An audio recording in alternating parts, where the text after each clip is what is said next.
Dan aku akan memberikan tips and trick untuk kalian pemula, kayak aku pas dulu, pemula diet yang kayak masih pengen nurunin berat badan aja. Ada beberapa tipsnya guys. Pertama, kalian itu harus mengakui diri. Itu sih yang paling penting. Kalian harus sadar kenapa kalian itu mau diet. Kayak motivasi apa yang membuat kalian tuh mau diet. Jangan karena cantik.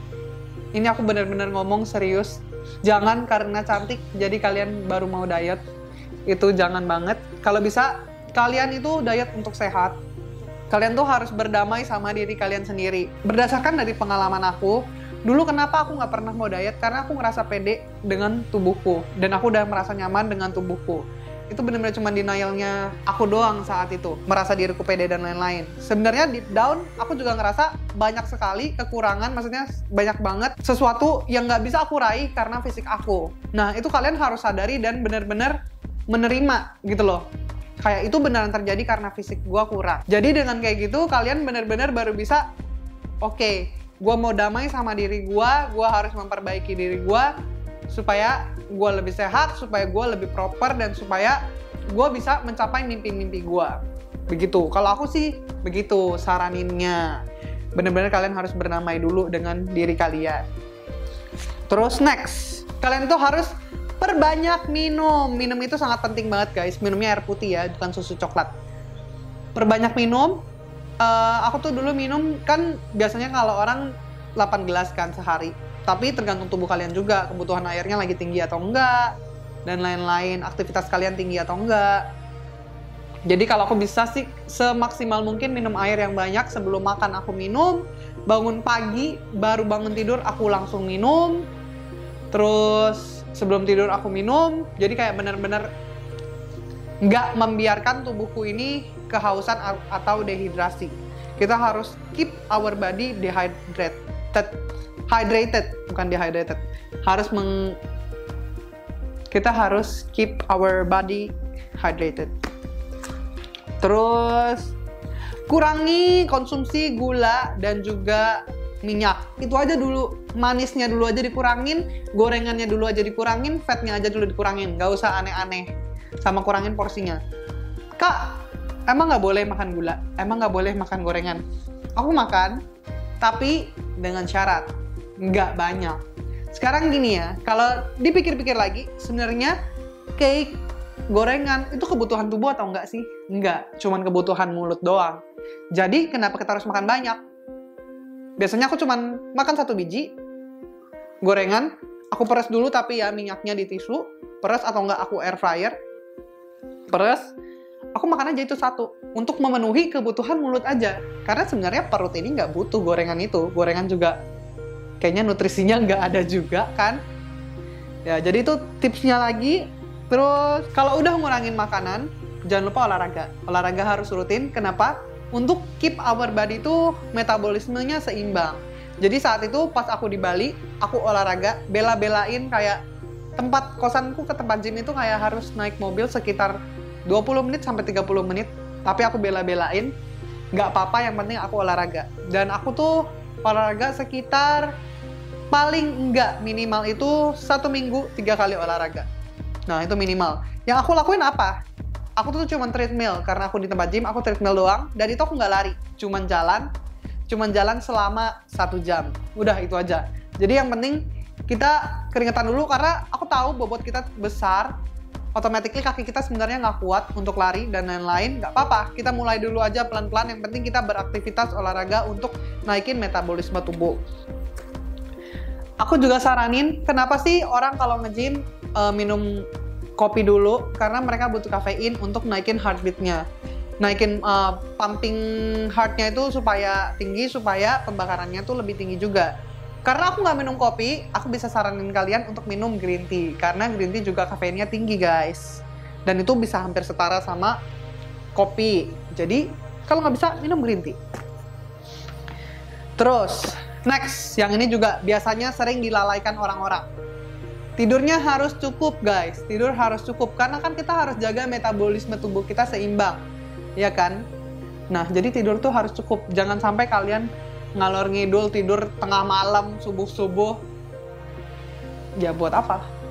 Ujung-ujungnya kalian nyadar nggak sih kalau kalian tidurnya terlalu malam atau kalian insomnia, pasti kalian lapar, ya kan? Jadi buat apa? Mending kita tidur aja buru-buru supaya nggak lapar. Next, aku juga saat itu pas di Bali, aku nggak makan lebih dari jam 6 malam, jam 6 sore. Aku jam 6 itu udah lastnya makan gitu, nggak makan lagi walaupun kue atau apapun. Kalau pas itu aku masih agak ketat, jadi aku benar-benar nggak makan setelah jam 6. Jam 5, pas itu tuh waktu dinernya jam 5, jadi jam 5 makan, udah sampai besok pagi sarapan sebelum nge-gym, baru aku sarapan entah roti atau apapun itu. Yang penting masuk aja dulu ke tubuh. Kalau enggak, sebenarnya ini nggak bagus juga sih. Kalau enggak, biasanya aku makan itu, breakfast itu setelah aku nge-gym. Sebenarnya itu nggak bagus juga. Cuman ya, mau gimana ya, karena anak kos kan, nggak ada makanan, jadi ya bodo amat. Jadi aku melakukan hal-hal itu. Terus guys, semisal kalian berat badannya stuck, itu biasa banget kalau di program diet, ya kan? Kalian pasti pernah kan? Kak, kenapa sih aku udah ngurangin makan, aku udah olahraga, tapi kenapa berat badan aku stuck dan lain-lain? Nih, kenapa biasanya orang naik lagi, ngelonjak lagi berat badannya? Karena saat berat badannya stuck, dia give up. Kita nggak boleh give up guys, kita nggak boleh nyerah. Saat dia stuck, badan kita tuh udah terbiasa. Artinya tuh badan kita udah terbiasa sama pola makannya kita, sama pola aktivitasnya kita. Jadi tuh dia udah terbiasa, jadi dia nggak turun. Dan dia juga nggak naik. Nah, kalau aku saat dia stuck, aku ngejaga aja. Yang penting dia nggak naik. Bodo amat dia nggak turun, yang penting dia nggak naik dulu. Udah kayak gini nih, nanti biasanya badan kita akan bisa turun lagi sendiri. Kalau nggak, temen aku ada sih yang begini. Dia tuh kagetin badannya. Jadi satu hari dia makan suka-suka, nggak ngejalanin dietnya. Tapi habis itu dia karena badannya naik lagi sedikit, anggapannya kayak ngagetin si badan, baru kita turunin lagi. Temanku ada juga yang begitu, tapi kalau aku lebih nge-maintain aja, biarin aja dia stuck, nanti lama-lama dia pasti turun lagi.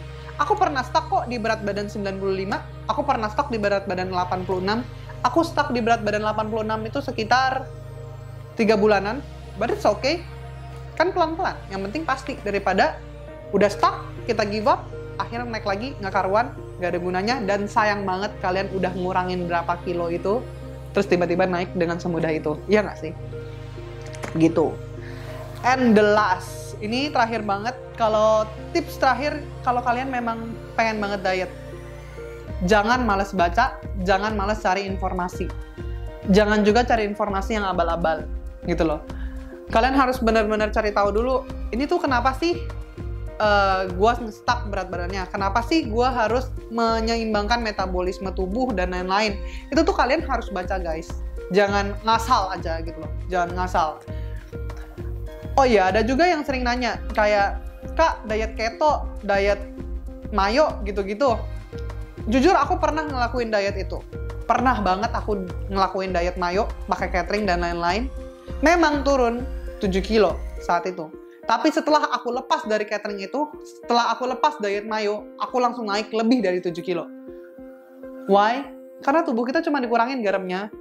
Terus kalau kita makan garam lagi, ya pasti langsung naik. Jadi, berpandai-pandailah dalam diet. Gitu guys. Jangan ngasal-ngasal diet. Kalian harus tahu juga kondisi tubuh kalian, aktivitas kalian, supaya kalian tahu kebutuhan kalori kalian per hari berapa. Terus olahraga apa aja yang bisa kalian lakukan. Nggak apa-apa, nggak cepet. Nggak ada diet yang instan. Dalam 1 minggu turun 5 kilo, 7 kilo. No, aku nggak percaya. Lebih baik pelan-pelan 1 minggu turun 1 kilo, itu udah fine banget. Kalian hitung aja ya, 1 minggu kalian kurang 1 kilo. Dalam 1 bulan kalian udah kurang 4 kilo. Yang penting konsisten, daripada buru-buru naiknya tambah parah, nggak ada gunanya. So, this is the end of part 1. Kalau kalian memang masih mau ada part 2-nya. Semoga video aku bermanfaat dan bisa menginspirasi kalian supaya kita bisa diet bareng-bareng, kita bisa mempersehat diri kita bareng-bareng sama aku. So, bye-bye and see you in the next video. Oh ya, jangan lupa like, comment, subscribe, dan juga share supaya semakin banyak orang yang terinformasi dengan per diet-dietan. Bye-bye!